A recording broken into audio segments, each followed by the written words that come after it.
ते विचार बरा नोयनीला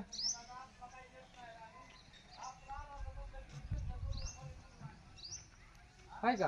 आम्ही 3 तारखेला निश्चितपणानं मतदान घेणारच आहे। तहसीलदार साहेबांनी आमचा अर्ज फेटाळलेला आहे, तरीसुद्धा गावांतर्गत आम्ही मतदान प्रक्रिया ही राबवणार आहे व मतदान आम्ही घेणार आहे।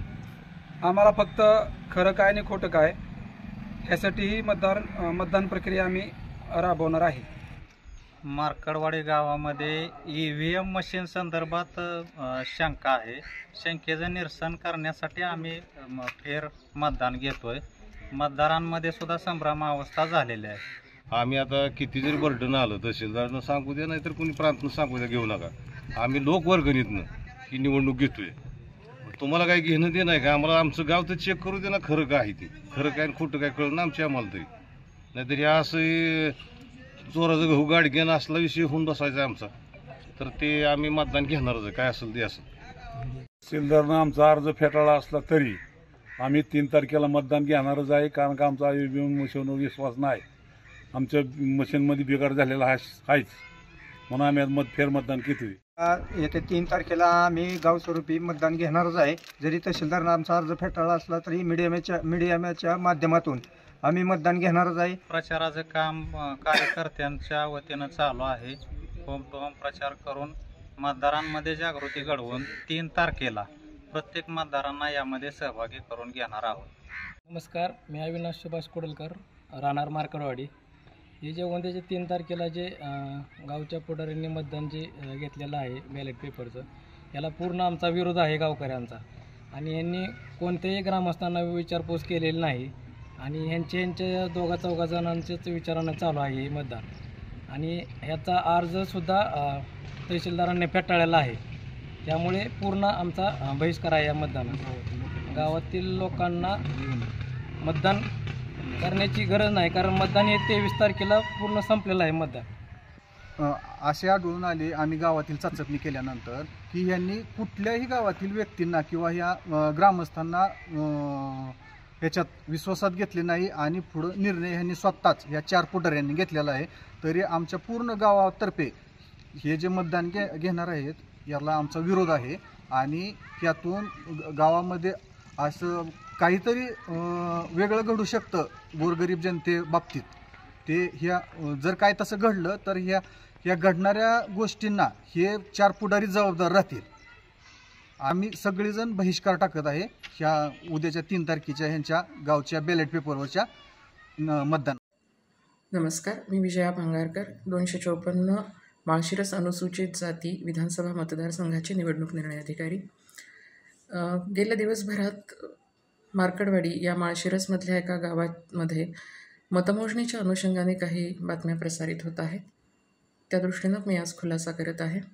मार्कडवाडी ग्रामस्थांनी परवा तहसीलदार यांच्याकडे चाचणी मतदान आणि एक्झिट पोल घेण्यासाठी शासकीय यंत्रणा उपलब्ध करून द्यावी अशा तऱ्हेची लेखी मागणी केली होती। वस्तुतः मतमोजणीची प्रक्रिया दिनांक 23 नोव्हेंबर रोजी पार पडली। त्यानंतर विहित पद्धतीनं निकालाची घोषणा करण्यात आलेली आहे आणि एकंदरीत निवडणुकीची प्रक्रिया समाप्त झालेली आहे। त्यानंतर चाचणी मतदानाची आणि एक्झिट पोलची मागण्यासाठी शासकीय यंत्रणेची मागणी करणं हे अत्यंत गैरलागू आहे। याशिवाय अशा प्रकारची चाचणी मतदानाची कोणतीही तरतूद कायद्यामध्ये नाही आहे। चाचणी मतदान हे मतदानाच्या प्रक्रियेदरम्यान काही शंका उद्भवल्यास घेण्याची वेगळी तरतूद आहे, परंतु अशा प्रकारची ग्रामस्थांकडनं मागणी आली, त्यामुळे त्याला कुठलाही कायदेशीर बेस नसल्याने आणि सर्वात महत्त्वाचं म्हणजे मतदान आणि मतमोजणीची प्रक्रिया ही विहित पद्धतीनं माननीय निवडणूक आयोगाच्या सर्व निर्देशांचं पालन करून पूर्ण करण्यात आलेली आहे। मार्कडवाडी या गावामध्ये एकूण 3 केंद्र आहेत। या 3ही केंद्रांमध्ये प्रत्यक्ष झालेलं मतदान आणि मतमोजणीत मोजण्यात आलेली मतं यात अजिबातही तफावत आढळून आलेली नाही। याशिवाय या मतदानाच्या दिवशी तिथे एकूण 3 केंद्र आहेत. त्या 3ही केंद्रांवरती पोलिंग एजंट्स उपस्थित होते. त्यांच्याकडून कुठलीही तक्रार उपस्थित झालेली नाही. मतमोजणीच्या दिवशीसुद्धा मतमोजणी एजंट्स उपस्थित होते. त्यांच्याकडनं सुद्धा या केंद्रांची मतमोजणी चालू असताना किंवा झाल्यानंतरसुद्धा कुठलीही तक्रार उपस्थित झालेली नव्हती.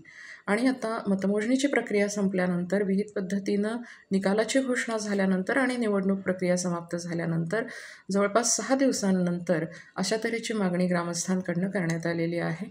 त्यामुळे ती मागणी फेटाळून लावण्यात आलेली आहे. मुळातच निवडणुकीच्या प्रक्रियेमध्ये प्रत्येक टप्प्यात उमेदवारांना सहभागी करून घेतलं गेलेलं आहे. निवडणुकीच्या तयारीच्या प्रत्येक टप्प्यात सहभागी होण्यासाठी त्यांना लेखी पत्र देण्यात आलेली होती आणि त्याप्रमाणे उमेदवार किंवा त्यांचे प्रतिनिधी हे उपस्थित झालेले आहेत. वेळोवेळी म्हणजे मशीन तयार करताना अभिरूप मतदान 1000 मतांचं काही निवडक मशीन्सवर घेतलेलं आहे. त्याच्यात ते तफावत आढळून आलेली नाही.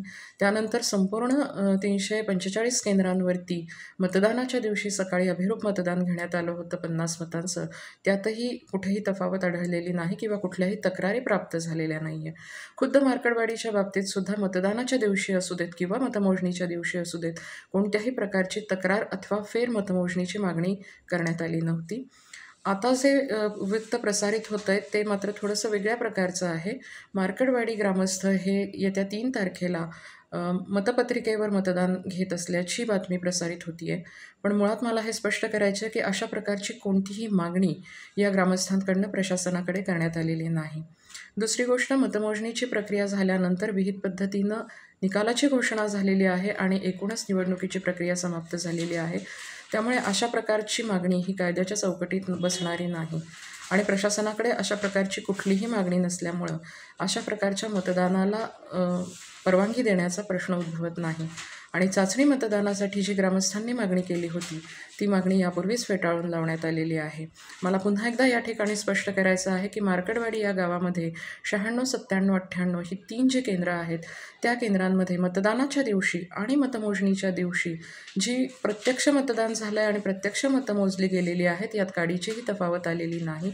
मतदानाच्या दिवशी किंवा मतमोजणीच्या दिवशी या 3ही केंद्रांबाबत कुठलीही तक्रार प्राप्त झालेली नाही. निवडणुकीची